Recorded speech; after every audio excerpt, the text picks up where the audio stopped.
CNN just called out Donald Trump's deadly secret, and no doubt, the taco president is headed back into hiding. After all, as we all know, he doesn't even bother to show up for work on Mondays. See our other videos for more. Welcome back to Occupy Democrats. I'm David Reddish. I hope you all had a great 4th and were still able to muster patriotism despite the current Trumpified dystopian state of our democracy.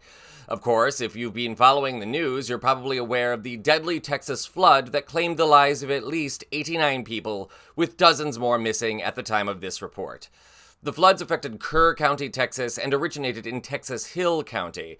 Water levels rose rapidly in the Guadalupe River, devastating several cities in central Texas, as well as a Christian summer camp. This morning, Texas Senator Ted Cruz spoke about the devastation. You know what I did when this happened? Just go hug your kids. Because I got to tell you, I hugged my girls with tears in my eyes, because every one of us who's a parent, there but for the grace of God go I. And nothing will fill the void in these moms and dads' hearts, but they'll make it through it. And every one of us, we have an obligation to come through and help them make it through it. Like Senator Cruz, our hearts and prayers go out to all those affected in Texas. In the same press conference, Cruz went on to say that nobody should blame Donald Trump for the lack of preparedness in Texas.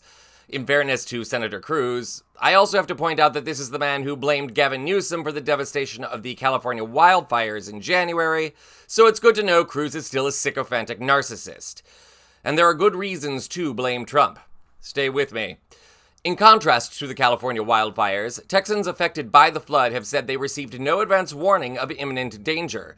That includes Kerrville Mayor Joe Herring Jr., who spoke to CNN this morning.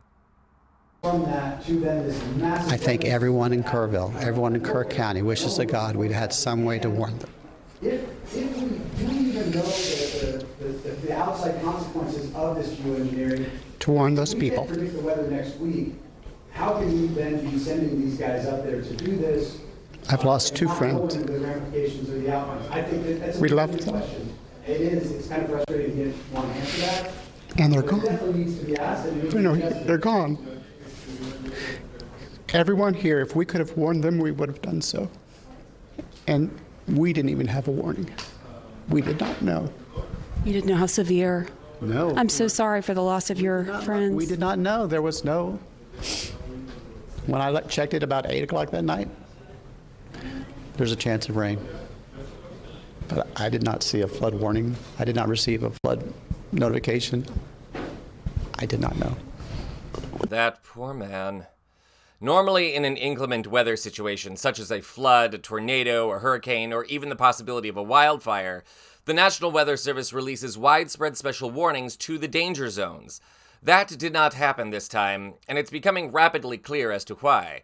This morning, CNN dropped this bombshell, and I'll give you one guess who's actually responsible. Well, according to our CNN reporting by our colleagues, Andrew Friedman, Emma Tucker, and Mary Gilbert, there are 2 offices of the National Weather Service in Texas that are closely involved in forecasting and warning about flooding on the Guadalupe River. Those are the Austin, San Antonio office of the National Weather Service and its office in San Angelo, Texas.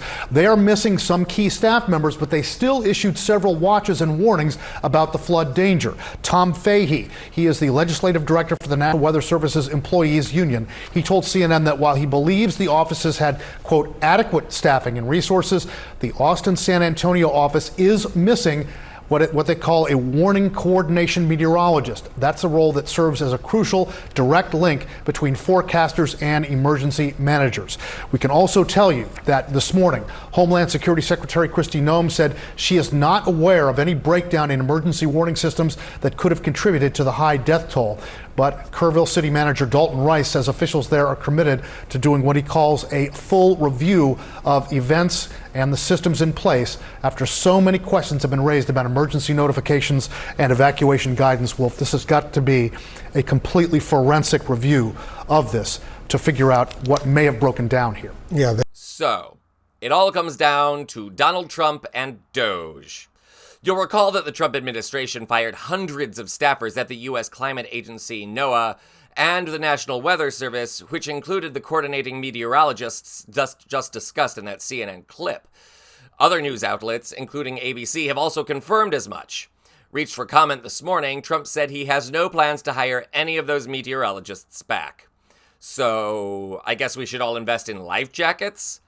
This is an incredible and appalling abdication of responsibility by the federal government. Remember, these are also the same people that blamed, as I mentioned, Gavin Newsom for California wildfires and Joe Biden for Hurricane Helene.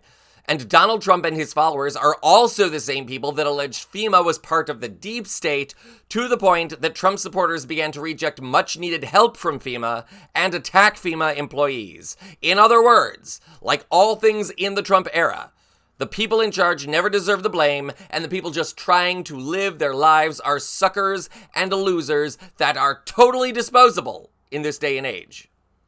Feeling safe yet? Feeling great yet? I dare say, we may have to get used to it. Americans don't matter in Donald Trump's America. So, happy belated 4th of July indeed. This is Occupy Democrats.